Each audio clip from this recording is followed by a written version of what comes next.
तो एपिसोड 6 की शुरुआत में हम सिंह और रियू को देखते हैं। दोनों तेही के स्टूडियो से घर आ गए थे। रियू को अपने पुराने कुछ ड्राइंग कॉपीज मिलती है। इन ड्राइंग बॉक्स में लिखा करती थी ऐसे ही पुरानी बातों के बारे में याद करके वो बहुत ज्यादा खुश होती है। वही तो संग रियू के मैरिज इन्विटेशन कार्ड को देखकर रियू के बारे में याद करता है और बताता है कि उसे रियू के सारे फर्स्ट टाइम्स याद है। पहली बार जब उसका दांत टूटा था, पहली बार जब उसने बिना सपोर्ट के साइकिल चलाया था, पहली बार जब वह घर छोड़कर भागी थी और पहली बार जब उसे एक सीनियर ने रिजेक्ट किया था। मैं बचपन से उसे जानता हूँ, इसलिए मुझे लगा मुझे उसके बारे में सब कुछ पता है, पर शायद मुझे सब कुछ नहीं पता। जिसके बाद हमें पता चलता है कि रियू के डैड असल में एक शेफ थे, पर फिर उन्होंने वो काम छोड़ दिया, ने अपना शॉप खोला। तभी रियू को उसकी मॉम बुलाती है और सियो के घर खाना पहुंचाने के लिए कहती है, तो रियू सियो के घर खाना ले आती है। फिर सिंह से मिलने उसके रूम जाती है, जो रूम अभी भी वैसा ही था जैसा बचपन में था, जिसे देखकर उससे टाइम कैप्सूल की याद आती है। तो वो उसका लेटर ढूंढने लग जाती है। इवन उसे लेटर मिल जाता है और वो इसे पढ़ भी लेती है। सियो शावर लेके बाहर आता है और रियू के हाथ में उसका लेटर देखता है, तो वो जल्दी से वो लेटर छीनने जाता है, जिससे वो फट जाता है। यह उसे सॉरी कहती है ऐसे उसे बिना बताए पढ़ने के लिए। फिर कह दी तुमने मेरा वाला पढ़ा था इसीलिए मैंने पढ़ा। सियो उस लेटर को डस्टबिन में फेंक देता है और बताता है कि ये बस एक जोक था, मैं बस उस टाइम तुम्हें प्रैंक करना चाहता था, इसीलिए मैंने ये लिख दिया था। तो रियू भी थोड़ा ऑकवर्डनेस को दूर करने के लिए हंसते हुए कहती कि अच्छा तो ये जोक था, तूने तो मुझे डरा ही दिया था। अब सियो के लिए बहुत ही ऑकवर्ड सिचुएशन हुई चुकी थी, इसलिए उसे कहता है कि मुझे चेंज करना है, इसलिए क्या तुम बाहर जा सकती हो। रिव बाहर चली जाती है और सोचती है कि अगर इसे मेरे साथ प्रैंक करना था तो 10 साल बाद के लिए ये लेटर में क्यों लिखेगा, तभी ये पागल हो गया था। डैड के शॉप के पास आती है तो उनसे बात करने चली जाती है, जहाँ वो उन्हें अपने ड्रीम के बाद में बताती कि मैं भी आपकी तरह एक शेफ बनना चाहती हूँ। बट डैड कहते हैं कि तुम्हें ये सब करने की क्या जरूरत है, इसके लिए तो मैं हूँ ना, और वैसे भी इतनी पढ़ लिख कर भी तुम्हें कुकिंग क्यों करनी है। अब रिया अपने डैड को काम के बारे में समझा नहीं पाती, इसलिए वो अभी उन्हें कुछ नहीं बताती। इधर रियू यूट्यूब 2 क्लास ज्वाइन करती है, जहाँ से आते हुए सियो के ऑफिस के बाहर सियो और तेही मिल जाते हैं। अब तेही तो उससे काफी बात करना चाहती थी, इसलिए वो उसे साथ में चाय पीने के लिए बुला आती है, लेकिन सियो तो उसे अवॉइड कर रहा था, इसलिए वो तेही से कहता है कि हमें बहुत सारे काम करने हैं, इसलिए अंदर आ जाओ। तो यूपी कहती है कि उसे अभी कुछ काम है, पर ऑफिस में तेही सियो से पूछती है कि क्या तुम रियू को अवॉइड कर रहे हो। सिंह इस बात को भी इग्नोर करने जाता है, तो तेही पूछती है कि तुमने मेरे साथ काम करने के लिए हाँ क्यों कहा। सिंह कहता है अच्छी अपॉर्चुनिटी थी, इसीलिए तेही को उसकी बात पे बिलीव तो नहीं होता। तेही कहती कि अभी जिस तरह तुमने मुझे यूज किया, मुझे तुम पे थोड़ा डाउट तो हो रहा है, क्योंकि पूरे रास्ते तुम चुपचाप थे, तब तुम्हें कोई काम याद नहीं आया, लेकिन जैसे ही रियू सामने आए तुम्हें अचानक काम याद आ गया। अगर ऐसी बात है तो तुम मुझे यूज कर सकते हो। सियो कहता है सॉरी अगर तुम्हें ऐसा लगा। तो तेही कहती है अच्छा ही होगा, मुझे तुम्हारे साथ डेट पे जाने का मौका मिलेगा। अगर तुम ऐसे ही रियू को अवॉइड करते रहे तो वैसे रियू क्यूट है, पर तुम उससे ज्यादा क्यूट हो और मुझे तुम दोनों क्यूटीज के साथ घूमने में अच्छा ही लगेगा। यूं कहता है तुम्हें मुझे जितना टीज करना है कर सकती हो, पर रियू को ऐसा कुछ भी मत कहना था। ही कहती है कि मुझे लगता है कि तुमने रियू को कुछ ज्यादा ही इंपॉर्टेंट बात बता दी है, पर शायद तुमने कुछ तो नहीं बताया, इसलिए मैं रियू को लंच पर बुलाने का सोच रही थी। सिंह तो पैनिक करने लग जाता है और उससे पूछता है कि तुम उसे क्या बताना चाहती हो, तो यही तो उसे और टीज करने लग जाती कि मैं तुम्हें नहीं बताने वाली। इधर यूं मयम को अपने कुकिंग क्लास के बारे में बताती है, जो सुन मोम तो बहुत खुश हो जाती है, उसे सपोर्ट करती है, क्योंकि वो तो जानते थी कि यह को खाना बनाना कितना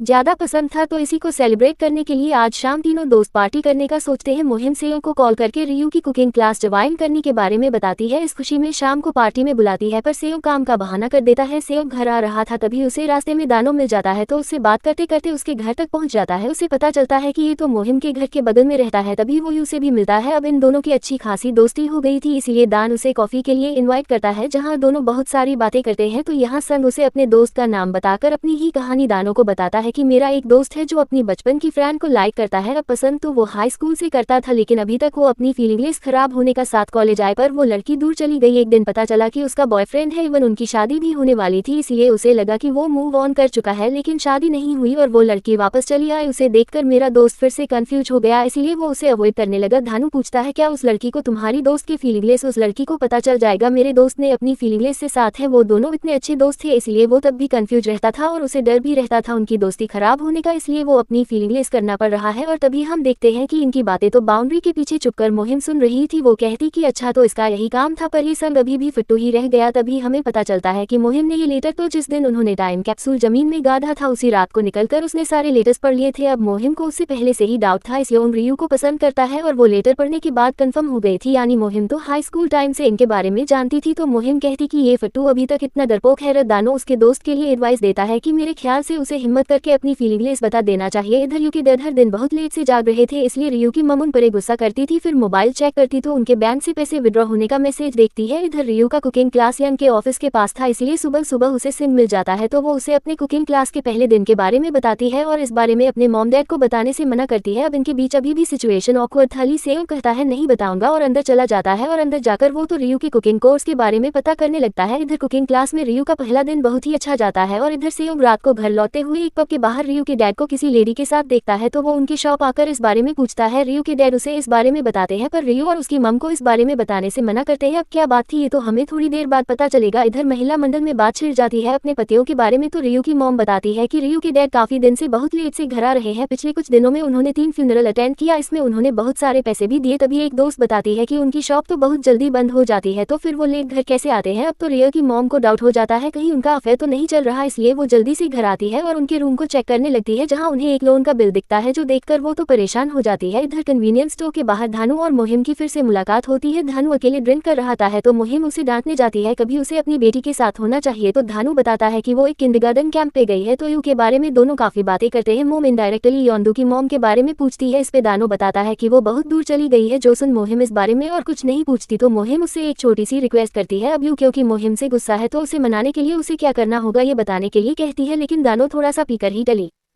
हो जाता है। मोहिम को उसे उठाकर घर तक ले जाना पड़ता है। इधर यू के डैड जैसे ही घर आते हैं तो हंगामा शुरू हो जाता है। मम उनसे रात रात बाहर रहने के बारे में, पैसों के बारे में और जल्दी रेस्टोरेंट बंद करके वो कहाँ जाते हैं इस बारे में पूछती है। मैंने वो लोन क्यों लिया, बैंक से इतने विड्रॉल्स क्यों है, तुम्हारा बाहर किसी के साथ अफेयर तो नहीं चल रहा। तो इतना सब सुनने के बाद रिकेड उन्हें सच्चाई बताते हैं कि कुछ दिन पहले एक ब्लॉगर आया था उनकी शॉप में और वो उनके रेस्टों में खाना खाते हुए ब्लॉग कर रहा था, पर तभी खाने में उन्हें एक हेयर मिल गया था। डिकेरेट जैसे ही चेक करने गए तो टेबल से सूप का बाउल उस ब्लॉगर के महंगे घड़ी पे गिर गई और वो खराब हो गई। और अब क्योंकि खाने में बाल आ गए थे और उनकी वजह से उस ब्लॉगर का घड़ी खराब हो गया था जो बहुत ही ज्यादा महंगा था। अब वो ब्लॉगर इन्हें केस करने की धमकी दे रहा था, इसीलिए रियू के डैड उन्हें कंपनसेटर के लिए रात को दुकान बंद करके ड्राइवर का काम करते थे। तो ऐसे ही सिंह ने भी उस लेडी को ले जाते हुए रियू के डैड को देखा था तो तब वो उनके ड्राइवर थे जो उन्हें घर तक छोड़ने गए थे। अब इतनी बड़ी प्रॉब्लम हो गई थी पर इन्होंने घर में कुछ नहीं बताया था कि वो घर में किसी को परेशान नहीं करना चाहते थे, गलती उन्होंने की थी इसीलिए वही इसे सॉल्व करना चाहते थे। और ब्लॉगर्स जल्दी पैसा देने के लिए इन्हें ब्लैकमेल कर रहे थे कि शॉप बंद कराने का धमकी दे रहे थे क्योंकि उनके पास वीडियो फुटेज थी, इसलिए उन्होंने वो लोन लिया था। ये सब सुनने के बाद मम को बुरा लगता है रिया के डैड को इतना सब कुछ कहने के लिए, तो रियू भी इस बारे में सोचकर परेशान थी। तभी उसे याद आता है कि उनके रेस्टोरेंट के अपोजिट में जो शॉप है वहाँ सीसीटीवी लगा हुआ है। यू पहुंचती ही तो उसे पता चलता है कि सिंह आकर फुटेज ले गया है। इधर हम सिंह को देखते हैं जो ऑलरेडी उन ब्लॉगर्स के साथ बैठा हुआ था जो अपने आप को मिस्टर बे का बेटा बताकर उन्हें पैसे देकर सेटलमेंट करने गया था और इससे पहले वो उस डैमेज घड़ी को देखना चाहता था। जैसे ही वो घड़ी इसे दिखाता है सिंह इनका झूठ पकड़ लेता है क्योंकि ये इस ब्रांडेड कंपनी की नकली घड़ी थी, उस कंपनी की असली घड़ी तो सिंह ने पहना था। प्लस वो एक प्रोजेक्टर से उन्हें एक फुटेज भी दिखाता है किस तरह इन्होंने रियू के डैड को फंसाया। इन्होंने घड़ी को खुद से ही खराब कर दिया था। 11:45 पे घड़ी रुक गई थी और ये लोग 12 बजे खाना खाने के लिए उनकी शॉप पे गए थे, यानी घड़ी पहले से ही खराब थी। इवन सीसीटीवी फुटेज में साफ नजर आ रहा था एक बंदे ने अपने सर के बाल तोड़े थे और अंदर जाकर खाने में रख दिया था, जिससे तो ये दोनों साइलेंट हो जाते हैं। यहाँ भी कैमरे में सब कुछ रिकॉर्ड हो गया था। तभी यहाँ दानो भी आ जाता है क्योंकि सिंह और दानो ने मिलकर ही इन दोनों को पकड़ का प्लान किया था क्योंकि इन्होंने इससे पहले कई सारी रेस्टोरेंट में यही फ्रॉड कर चुके थे और ये सिर्फ उन्हीं भोले भे रेस्टोरेंट वाले को टारगेट करते थे जो लोग थोड़े डरपोक थे। इवन इनके यहाँ पर तो 1000 सब्सक्राइबर भी नहीं थे और ये झूठ बोलकर कैमरा लगाकर आते थे। इनके 100 से ज्यादा सब्सक्राइबर हैं। तो भांडा फूटने के बाद ये दोनों भागने लगते हैं। एक को दानो पकड़ लेता है पर दूसरा सेयोंग से बचकर रोड क्रॉस कर लेता है, लेकिन दूसरी साइड पर तो रियू मिल जाती है जो इसे पीटने लगती है पर ये बंदा रियू को गिरा देता है। तब तक सेयोंग रास्ता पार कर लेता है और यू को चेक करने आता है क्योंकि उसके नाक से खून निकल रहा था। ये बंदा भागने की कोशिश करता है लेकिन दम जना जाता है जो इसके पैर पे ऐसे मारता है कि वो चल ही नहीं पाता है, जिसके बाद ये लोग इन्हें पुलिस में पकड़ा देते हैं। तो यूसी ओम को थैंक यू कहती है उनकी हेल्प करने के लिए। उसे बताती है कि मेरे डैड के साथ इतना सब कुछ हो रहा था पर मुझे ये कुछ पता नहीं था, उनकी हेल्प करने के लिए थैंक यू। मेरे से तो तू बहुत अच्छा है। सियोन कहता है मैं हमेशा से ही तेरे से ज्यादा अच्छा था और तेरे डैड कोई अनजान नहीं थे, इसलिए थैंक यू बोलना बंद कर। तो रिवी पूछती है कि फिर क्या मैं अनजान हूँ जो मुझे इतना अवॉइड कर रहा है और मेरे से इतना डिस्टेंस क्यों मेंटेन कर रहा है। मैं नोटिस कर रही हूँ तुम मेरे साथ इतना ऑकवर्ड क्यों फील कर रहा है, पहले तो हमारे बीच ऐसा कुछ भी नहीं था। इस पे सियोन कहता है कि हम हमेशा बचपन की तरह तो नहीं रह सकते ना, हम लोग अब अपने 30 में